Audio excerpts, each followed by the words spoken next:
Hi there, and welcome to Peninsula Players Presents the history of Peninsula Players Theatre. And today we're going to cover the year 1953.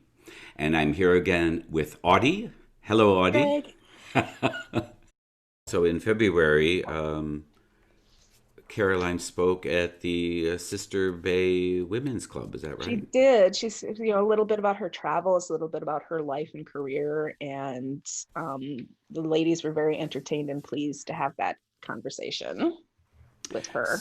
So that's what the Caroline and Rhodian were doing. Mhm. Leo went back to the Empress. And in St. Louis, and Ken McEwen went with him. So both he and Ken are down there doing a show a week, just like they were at the Players all summer long with different stars that come through. And Casey gave up her job in Green Bay and went to New York to the Dobbs Ferry Playhouse and was performing there for part of the winter. And um,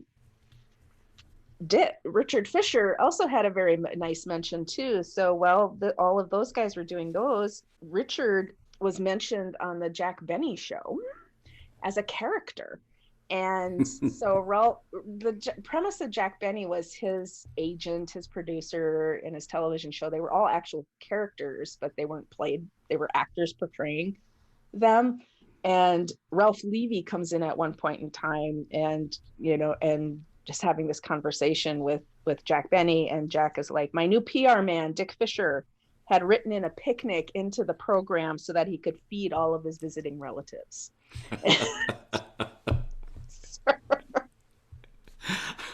So A to know nice, that, and there's this little article in the Door County Advocate. Oh, I see. mention that Jack Benny. Um, so that were some of the winter activities of Mm. the Players Company, and then we get into preparing for the 1953 season, and something important happens in terms of the property. And yes, and it's coming to a point where Mama and Papa have been the owners of the physical property itself, because at the time that the theater started, the kids were too young to officially purchase the property. So they've been responsible for all of that. And it's time for a transition. Mama and Papa are now almost 20 years older than when they started this enterprise. And so Rodion and Caroline take it upon themselves to then purchase the property from Mama and Papa. And they become owners of the property. And this is a time in 1953, they decide to incorporate and turn it into Peninsula Players Theatre Inc. And when I did some research too, the Revenue Act of 1954 is when 501c3 exemption status became active. Mhm. So this wasn't an option for Caroline. She didn't know about it. Nobody else knew about it, and maybe it didn't exist. So it wasn't a 501c3 nonprofit that we are today. Mhm. It had to be incorporated. So they had to file paperwork with the state and select a president, which Caroline was, and Rodion became a vice president, and all of this legal matters had to occur before the 53 season started. And stock shares were offered. There was, and so and there was a ad in the Door County Advocate, that a form that people could fill out and mail in and buy shares to the company. They were selling them. They were mentions in the playbill. And we come to find out, it's shares so that there could be capital improvements made to the property and to the buildings and the facilities. And so there are still, to this day, sometimes I get phone calls in the box office of grandkids finding a stock certificate for Peninsula Players. And we get phone calls, is this worth anything? And I'm like, I'm sorry, it's nostalgic. This So that was another big step on the way to what we are today. Exactly. And so it's this growth process of Mama and Papa slowly turning the reins over fully to Caroline and letting her dream continue of I running a see. theater. And incidentally, I believe you told me that this was around the time that Rodion had completed his 162nd crossing of the Atlantic. Yes, that was, Wow. yeah, and that was his interest. He was a pilot, so that he loved the travel, and he would often visit sometimes, even in Paris. So Jane Bookbinder is now married and she's living in Paris. And so he actually brings Jane's nephew over there a t-shirt from Fish Creek and a bottle of dandelion wine that his mother had, or that her mother had made for her. And the bookbinders, again, were our neighbors at the Players, where the Larry and Barbara Goldberg live now. Mhm. So as we're going into the 53 season, this is where Caroline, because Richard is so busy in Hollywood, brings Maurice Neeson on. She does, and she brings him on to help direct. So Maurice came to visit in 1952 and was very impressed with what Caroline was doing and asked to be, I want to be a part of this. Well, Caroline takes people for their word at their word and says, okay, Maurice, you're going to come back and you're going to direct the first show and you're going to be in the second. And Maurice has been for the past 23 years the dean of the Goodman School of Drama. And as I was researching Maurice, I found out he also taught in Duluth in 1924 at the theater that Bob was at in 1935. So I'm just, Small world. it's a very small world. And Maurice was of Russian descent and a scholar.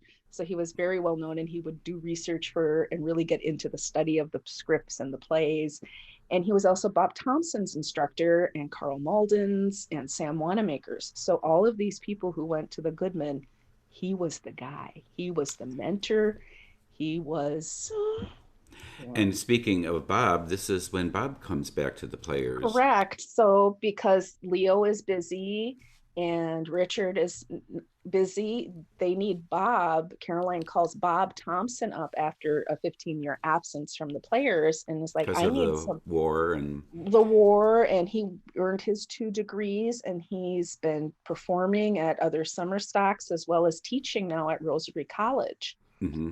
And she needs somebody to help hire the apprentices and select the shows. So Bob picked the first show, which he thought would be very family friendly for around the 4th of July holiday opening, and within that concept. So he's helping to do all of that.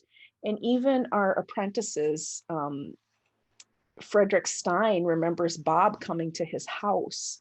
So just like Caroline would go to apprentices' houses to talk to their parents or to interview them, Bob is doing the same thing. He's being very, selective to see if these people are going to fit into the life that is Peninsula Players, with these doing a show a week, this rotation, and knowing that you're not just acting in roles, you're going to be helping in the scene shop in the afternoon, you may be in the box office doing this, that it's a real company atmosphere. So that's part of Bob's responsibility that season.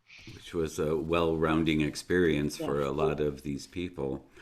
And you mentioned Leo Lucker, and he was at the Empress and in New York. And in New York, he did a couple things. He did, yeah. So he was in St. Louis, and then he wasn't able to return in June because he was involved with a very fascinating play called The Little Clay Pot, which was really a Hindu play, folklore play from 500 AD.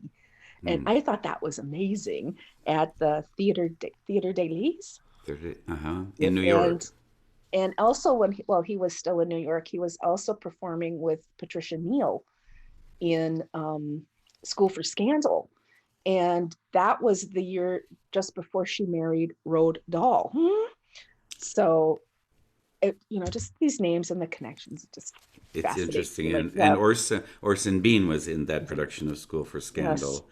And then we also have some other returnees, Dan Scott, Sidschertzer, Bill Munchau again.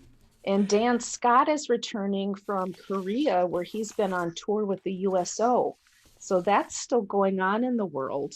And I think this is probably, since this is the season Bob is there with Jim Moronic, this is the year that Bob and Jim Moronic make that trip to Milwaukee for Jim's draft board meeting. Right, right. So, So we get to the opening of the season, the 1953 season. Again, there were 10 shows that season, and we opened with Two Blind Mice on June 30th, which yes. Maurice Neeson directed. And And they had some, opening night was very exciting. And when they get up the next morning, though, the entire county is in shock. And the company is in shock, and everyone in the county, because news has spread that there's been a double murder in Sturgeon Bay of the newspaper editor Sumner Harris and his wife Grace. And everybody finds out, and the next door neighbor Youth, who was a 14-year-old boy, he couldn't explain why he did what he did, but he killed Mrs. Harris and then Sumner, and then ran off in their vehicle, leaving a note for his parents saying, "I killed them, I'm sorry." And then he was found the next day in Indiana. So the killer was caught right away, but it still left this shock and concern, because here were people that would come to the theater and they were very prominent. And this was a generational family. The Harris family ran the Door County Advocate from its inception, and he was the great grandson of the founder. And then so his son Chan, who was only 24 at the time, then all of a sudden had to have this burden put upon him, thrust upon him to run the paper. And it's because of this going on, ironically, at that performance of opening night of this show was a radio producer from Chicago who had written a letter and left it for someone at the paper to type up to send to his boss. And so they used that as the review of the show.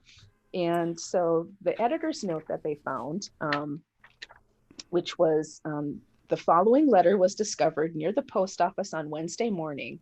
Apparently, it was written by Bob Carmen, Door County vacationer. Since we had no review ready, we set his letter to type, and then we mailed it for him. It was addressed to his boss, Mr. George Hyman, radio TV programming manager, WMAQ NBC, Chicago, Illinois. And this was some of the letter that he wrote. Dear boss, I know I'm supposed to be taking it easy up here and not traipsing off to the theater every night, but what can you do when some spirited character from the Door County Chamber of Commerce discovers your hideaway cabin and hauls you off to the Peninsula Players opening night of the season at the theater in a garden near Fish Creek? So I went. Let me tell you about it. It was Tuesday night, and although the skies looked as if they'd open up any minute and drown you, a near-capacity crowd showed up in more fancy duds than I've seen since Easter morning on Michigan Boulevard. Undoubtedly, this is a form of madness peculiar to Door County residents. How could they know it wouldn't really rain? Well, it didn't either. Anyway, they sat me down in the second row, just west of the stage, told me to relax and enjoy the show, and put a standard model L.C. Smith on my lap just in case I got nervous or wanted to write a review or something. They should have given me a tape recorder instead of a typewriter, because the way to review this first show of the season would be to record all the laughter, and there was plenty. It's Samuel Spiewak's Two Blind Mice, and the thing runs the gamut from giggles to guffaws. I am a guffaw man myself, and this production sure calls for rib liniment. Now here's the story in a nutshell. A nutshell is right. And then he goes on to describe the play and the performances of the actors, and he ends up with, well, after the show, boss, somebody lifted the typewriter off my lap and led me back to Caroline Fisher Rathbone, who handed me a cup of coffee, a sandwich, and a lot of useful information and interesting statistics. Seems this is the 19th year they've been at this sort of thing, and the first year of Peninsula Players ownership and operation by Carolyn and her TWA navigator husband, Rodion Rathbone. You ought to come up here this summer and catch the Peninsula Players, boss. For one thing, it would relax those TV nerves of yours, and for another thing, you could use this talent back home. Don't try to steal them, though. The Rathbones have ironclad contracts for all summer, I know. I checked on this. Regards from Paradise, Bob Carmen. I love that. Me too. Me too. So they used that for a review. Yeah. And so that was the opening show, Two Blind Mice. And then the second show of The Dover Road opened July 7th. Mm-hmm. And as you mentioned, that was put in the season because of Maurice Gaines.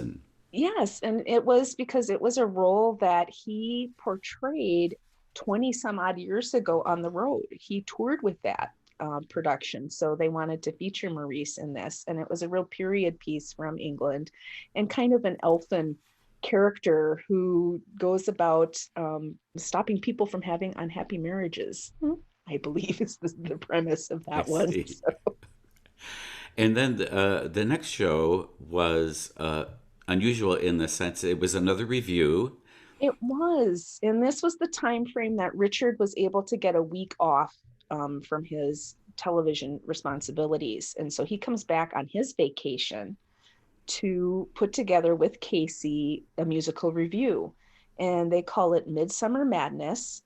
And it really was, and as Jim described, all these different scenes that would occur. Bill Munchau's doing his Mona Lisa act. Richard is there to help with choreography, and I think Jean Leslie is there as well, and with dance routines, and there's a couple of different sketches. Midsommar Madness included a sketch called Bavarian Cream, which the entire company was involved in. And it involves American tourists visiting a village in the Alps that has this ridiculous name, Kamberstitzenstuhl. There's a prince, and it's a spoof off of an operetta written by Strauss. So, but it involves the entire company, and Casey and Eddie Collins do this little dance routine in it, and they're all in these, like the L. Johnson little shorts, and Mama spent all this time making these little outfits. Lederhosen. Lederhosen, yes. Yes. Lederhosen. It's just adorable. It sounds like a lot of fun. Oh, they had a hoot with that. And so usually they would do a review at the end of the season, but because Richard was available, he came out and they stuck this one in there as the third offering. And then they moved on to the other shows, Boy Meets Girl, then Affairs of State, then Present Laughter, which was again a vehicle for... And it's when we get to see Caroline on stage. So it's been a while since she's performed. So it's a nice feature for Caroline, Casey, and Leo to all be together again on stage as they were in 1938. So that long of a period. And houses are being very well filled. Local columnists are mentioning, make sure you get your tickets because they've been performing at near capacity for the summer. So it's exciting to read that as well. And it was around this time, in July, August. Tell us about the Washington Island bus. Yes. So in addition to the bus running up and down from Sturgeon Bay, they've also contracted to have a bus pick people up at Washington Ferry. So Milton, who is considered now taken on the responsibility as promotion director, has worked with Archie Richter of Washington Island Ferry to have a later ferry so that the Islanders can attend. So on a date, there's 38 people from Washington Island who come over to see Dear Ruth. And it was so popular that they did that for the rest of the summer on a particular night of the week. And then the bus would run the people back up to the ferry to get back on to go back to Washington Island. Nice. So, and Dear Ruth was the show after Present Laughter, Mhm. and that opened August 11th, but also at the same Mhm. time, the Peninsula Music Festival. The Peninsula Music Festival opened August 6th with 8 performances, and it ran, I believe, through August 11th. And at that closing performance, they had a musical feature of Stephen Forrester, and Bob Thompson narrated that event. So as different pieces were played, Bob was there. So it was really nice to see the connection still happening between Peninsula Players and the Mm. classical arts. And even with Bob, that history continues because his lovely wife, Margaret, is a concert violinist. So it's all encompassing in there and very encouraging. And happy to know that the Peninsula Music Festival has continued to be a very successful and important part of Door County, and continues to be to this day a huge attraction for people to come up And to those Door concerts County. at the concerts at the time were also held at the Gibraltar High School Auditorium. So it's as they continue today as well Yes. in that performance venue. Um, and then after Dear Ruth and the Peninsula Music Festival opens, they finish out the season with the late Christopher Bean. Mm-hmm. They do John Loves Mary, and then they close with Harvey. They Uh, do, yes. And they also schedule, because it's a family friendly play, the closing weekend, they schedule a Saturday matinee for youngsters. So they do 2 performances. And the Thursday night of that run of Harvey was the last night for the Washington Island Ferry folks to have their night. And it just closed out really well because people enjoyed the performance so much. hmm And right after the closing, there was a little story. One of the people up there that year, Frederick Stein, who later became Eric uh, Morris changed his name to Eric Morris, and he's teaching and has several acting style books out and available. so he was a young man in one of his first summer stock experiences. And at the beginning of the season, he wrote this. One night after a performance, Sidschertzer came into our cabin with a gigantic watermelon, a bottle of rum, and a hypodermic needle.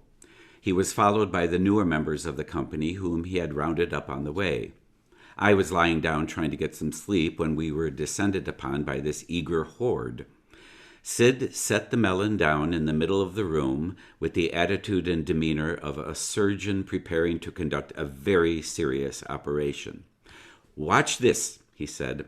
I'm going to inject this watermelon with a hypo filled with rum every night for a week, and at the end of the season we will cut it open and taste the ambrosia of the gods. I, for one, thought he was a little nuts, but I went along with everyone else's enthusiasm. He was a man of his word. Every night after the show, or when we got back from Egg Harbor, he appeared in our room with a hypodermic in his hand. You're not going to believe what this is going to taste like, he said. And indeed, after the closing night of the last show, they opened it up. He cut it open. They cut it open and had the ambrosia. And it was, apparently, it sounded spectacular. Going into the postseason. And I don't know what happened, but Caroline became ill enough that she was in the hospital for a few days. And so I think one of the first board meetings that she has was held there. And that in and of itself makes it an interesting story. So the first meeting that the board had, and they were discussing, future plans. And Caroline is been nominated president. Rodion is the vice president. And Leo and Milt are also on that board, along with some local representatives.